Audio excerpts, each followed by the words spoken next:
युद्ध भूमि में स्थान छोड़कर जाना पड़ा था और उसकी जगह सेनापति का नेतृत्व दूसरे व्यक्ति ने किया था।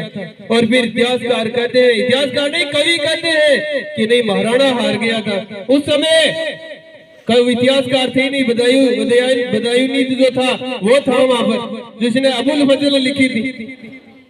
तो कवि जो है वो इतिहासकार नहीं है, कवि कविताएं लिख सकता है जो पिथल पातल कन्हैया सेठिया ने लिखी थी। इतिहासकार जो थे वो इतिहास लिखते हैं। तो इसलिए इतिहास में चीजें हैं वो गलत नहीं पढ़े, सटीकता से पढ़े और उसकी जानकारी ले कि क्या हुआ था और क्या नहीं हुआ था।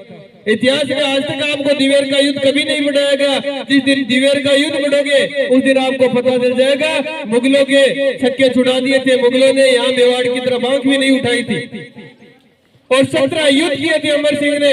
अमर सिंह इतना ताकतवर था कि महाराणा का जो पुत्र जो था वह महाराणा प्रताप से भी खतरनाक था और उससे खतरनाक जो उसके जो पिता जो थे उदय सिंह, उन्होंने भी कभी मुगलों की अधीनता स्वीकार नहीं की थी। और उसके महाराणा प्रताप के जो दादा थे महाराणा सांगा, उन्होंने भी कभी अधीनता स्वीकार नहीं की थी।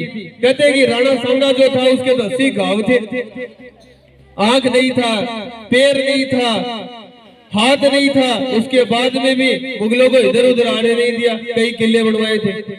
तो मेरा कहने का मतलब है इतिहास जो पढ़ो, उनकी डेट जो पढ़ो वो थोड़े तरीके से पढ़ो, इतिहास की गहराई से जाओ और जो भी आपको बताए उसमें सर्च करें कि ये वास्तविकता है या नहीं है।